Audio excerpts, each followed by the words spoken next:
Hello বন্ধুরা, good morning. Welcome back to my channel happy টিপি family. তোমরা সবাই কেমন আছো বন্ধুরা? আশা করছি সবাই খুব ভালো আছো। আমি আমার ফ্যামিলির সবাইও কিন্তু খুব ভালো আছি। আমি পাপিয়া চলে আসলাম তোমাদের সামনে সকাল সকাল একেবারে আশিবাসি কাজ করতে করতে ক্যামেরাটা অন করে। তো যাই হোক বন্ধুরা, যেহেতু বরমশাই সকালবেলা কাজে যাবে তাই ফার্স্ট সকালে আগেই ঘরটা ঝেঁটিয়ে নিচ্ছি, যেহেতু দুয়ারটায় জল দিতে হবে। এই দুয়ারে জল দেওয়াটা হয়ে গেলে খানিকটা নিশ্চিন্ত হয়ে কাজমুক্ত হই। তারপরে ও চলে গেলে আস্তে আস্তে টুকটুক টুকটুক করে কাজ করি, অতটা আমার চাপ থাকে না বন্ধুরা। এবার এই যে ঘরটা ঝেঁটানো হয়ে গেল, এবার এই যে দুয়ারে জলটা দেওয়া আমার কমপ্লিট হয়ে গেল। এবার একটু রয়ে শোয়ে বসে ধীরে সুস্থে কাজ করব, আর কোনো টেনশন নেই। তাই হোক, তারপরে এই যে দুয়ারে জল দিয়ে ঘর ঝেঁটিয়ে চলে আসলাম সোজা ঠাকুরতলা ধুয়ে ফুল তুলতে। যদিও গাছটায় সেরকম একটা ফুল ফোটে না জানো তো বন্ধুরা, কিন্তু কি বলো তো, এই যে ঠাকুরের চরণে একটু ফুল না দিলে মনটা কিরকম লাগে। তো যা দুই একটা পাওয়া যায় এই আর কি, কিন্তু এইটুকুনি গাছে আমাদের 3 ঘর থেকেই পুজো হয়, ওই দুই একটা করে 3 যা মিলে পাই। কি করব, সবার ঠাকুরকে কি তো 2-1 করে পুজো ফুল দিতেই হবে। তো সেরকমই রান্নাঘরের কাজকর্ম বন্ধুরা কিচ্ছু হয় নাই, এখনো কিচ্ছু নাই। দেখো ওইখানে 4টি বাসন কুসুন রাখা, এখানে ব্রেসিংয়ে কিচ্ছু হয় নাই রান্নাঘরের কাজ, বুঝছো বন্ধুরা। চলো চটপট করে রান্নাঘরের কাজগুলি করে নি, তারপরে আসছি। তারপরে আর কি বন্ধুরা, ভেবেছিলাম একবারে সমস্ত কাজ কর্ম করে পরিপাটি হয়ে তোমাদের সামনে আসব, কিন্তু না, কালকে যেহেতু উনুনে রান্না করেছি ছাই তুলতেই হবে। তো কি বলবো, একবারে সমস্ত কাজ কমপ্লিট করে তারপরে আসলাম বন্ধুরা তোমাদের সামনে। একবারে রান্নাঘর পুরো ঝকঝকা তকতকা করে পরিষ্কার করা হয়ে গেছে, দেখতেই পাচ্ছ। লাইটটা জ্বালানো হয়েছে, দেখতে পাচ্ছ। তারপরে এই দেখো, এই ঘরে মুছামুছি ঝাড়াপুছি সমস্ত কিছু কমপ্লিট হয়ে গেছে। এখানে মেয়ে পড়তে বসেছে, এই যে মেয়ে পড়ছে পড়ুক। আর এদিকে ঘরটা এখনো শুকায়নি, এদিকের ঘরটা এরকম ভিজা ভিজা রয়েছে। এখন কাজের মধ্যে শুধু কি আছে জানো বন্ধুরা, কাজের মধ্যে শুধু একটা কাজ বাকি আছে। এখন একটু সকালবেলা খাবো, তারপরে কাজটা। এখন মেয়ের দুধ গরম বসিয়েছি, এখন শুধু এই বাসি বিছনাটা তুলবো, ব্যাস। তারপরে সমস্ত কাজ কমপ্লিট, তারপর যাবো রান্না বান্নার ঝামেলায়। আজকে রান্নাটা করেই স্নান করবো, ওই জন্য বাসি নাইটিটা খুলে নিয়ে তারপরে ধোয়া নাইটি করে নিয়েছি। স্নান টান করে নিয়ে রান্না করলে না প্রচুর গরম লাগে, প্রচুর গরম লাগে। ওই জন্য আজ রান্না করে নিয়ে তারপরে স্নান করতে যাবো। আর গ্যাস যেহেতু দিয়েই গেছে, কোনো টেনশন নেই। তো চলো, বেলা তো অনেকটা হয়েছে, মেয়েকে চটপট করে দুধটা খায় নি, তারপরে এই যে বরমশাই জাল ফেলে মাছ ধরেছিল মনে আছে বন্ধুরা, সেই মাছটা ফ্রিজে ছিল জানো তো, তাই জল দিয়ে রাখলাম যেন বরফটা জল হয়ে যায়। আর এই যে এদিকে ভাতও হয়ে গেছে, ফ্যান ঝরাতে দিচ্ছি। তারপরে মনে পড়লো চাল কুমড়ো রয়েছে ফ্রিজে, তো এই দেখো আধখানা চাল কুমড়ো নিয়ে আসলাম। তো ঝিরিঝিরি করে কেটে ভাজবো বলেই ইয়ে করেছিলাম, নুনটা মাখিয়েছিলাম, কিন্তু না, মাথায় হঠাৎ করে একটা বুদ্ধি আসলো যে চাল কুমড়োটা যদি একটু মুড়ি ঘন্ট টাইপের করি, খেতেও ভালো লাগবে।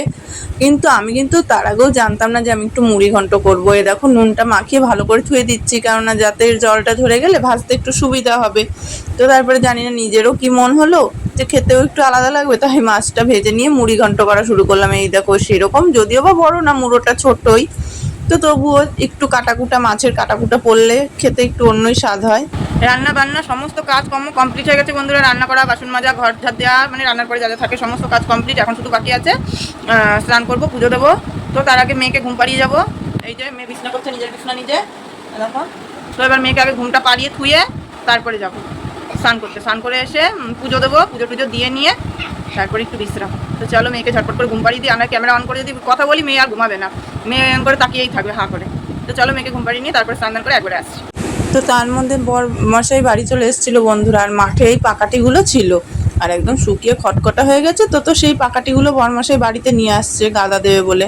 আর এইদিকে আমি একটুখানি স্নান ধান করে ঘরে এসে ঘুমিয়ে পড়েছিলাম। আমার মতন কার কার হয় বলো তো বন্ধুরা, যে ঘুম থেকে উঠে আর কোনো কিছু মাথায় খেলে না, কোনটা দিন কোনটা রাত। আমার তো এরকম মাঝে মধ্যেই হয় যে ঘুম থেকে দুপুরবেলা যদি ঘুমাই না, হঠাৎ করে যদি উঠি, আর যদি রোদ থাকে তাহলে তো কোনো কথাই নেই, মনে হয় কি এটা সকাল না দুপুর না বিকেল, আমি বুঝতে পারি না হঠাৎ করে। তো যাই হোক, বাদ দাও।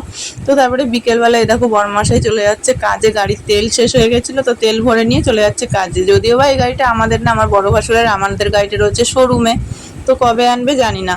তো যাই হোক, তারপরে এই যে এদিকে মেয়ের জন্য দুধ জাল বসিয়ে দিয়েছি, দুধটা জাল হচ্ছে মেয়ের জন্য, তারপরে মেয়েকে খাইয়ে নিয়ে বসিয়ে দেবো পড়াতে। তো তারপরে এই দেখো বন্ধুরা, আমাদেরও সন্ধ্যাবেলা টিফিন, কফি, সিঙ্গাড়া, মুড়ি, বিস্কুট, আর মেয়ের জন্য দুধ।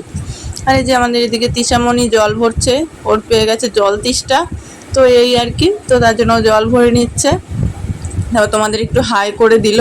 তারপরে এই যে বরমাসে ফোন করে বললো কি যে একটুখানি আলু চচ্চড়ি করতে, মানে আলু বসানি। বেশ করে ঝাল ঝাল দিতে। আর যা কথা তাই কাজ বন্ধুরা, যা শুকনো লঙ্কা ছিল যে কটা পেয়েছি ভেঙে ভেঙে সব দিয়ে দিয়েছি। হ্যালো বন্ধুরা, চলে আসলাম সন্ধ্যাবেলা টিফিন করে নিয়ে একেবারে তোমাদের সামনে। সন্ধ্যাবেলা টিফিন করা হয়ে গেছে, তোমরা তো দেখতেই পেলে সন্ধ্যাবেলা কি খেলাম না খেলাম। এখন আলু চচ্চড়িও বসিয়ে দিয়েছি। রাত্রেবেলা একটু তরকারি কম আছে তো, ওই জন্য আলু চচ্চড়িটা বসিয়ে দিলাম। আলু চচ্চড়ি, আর আমার মেয়ের তো আলু চচ্চড়ি অন্ত বাবা পাগল। আলু চচ্চড়ি হলে আমার মেয়ের আর কিছু লাগে না, আলু চচ্চড়ি দেবা আর একটু পেঁয়াজ দেবা ব্যাস। তো আলু চচ্চড়িটা হোক, ওই দিয়ে মেয়েকে রাত্রেবেলা খাইয়ে দেবো বন্ধুরা। আর এদিকে বড়মশাইয়েরও হয়ে যাবে, শ্বশুরমশাই সবার জন্যই করছে আলু চচ্চড়ি। আমি খাবো না, কারণ আমার কেমন একটা গন্ধ লাগে, বাটি বসাই না, আমি খেতে পারি না।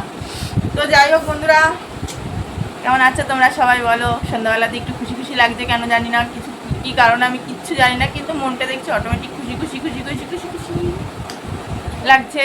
তো যাই হোক, তোমরা সবাই ভালো থেকো বন্ধুরা, দেখা হবে নতুন একটা ভিডিওর সাথে। ততক্ষণ ভালো থেকো, সুস্থ থেকো, নিজেদের শরীরে সবাই যত্ন নিও। আজকে আমাদের ta ta, bye bye, good night. আর আমার ভিডিওগুলো কেমন লাগে না লাগে অবশ্যই কমেন্ট সেকশনে জানিয়ে দিও। তোমাদের কমেন্ট করতে আমার খুব ভালো লাগে, এটা সত্যি কথা, একদম মন থেকে বলছি। তোমাদের একটু ভালোবাসার আশায় আমি অনেক অনেক অনেক দূর লড়তে পারি, যদি তোমরা আমার পাশে থাকো। তো আজকে আমাদের ta ta, bye bye, good night. সবাই ভালো থেকো, সুস্থ থেকো, আর সদা সর্বদা হ্যাপি ডিবি ফ্যামিলির সাথে যুক্ত থেকো। টাটা।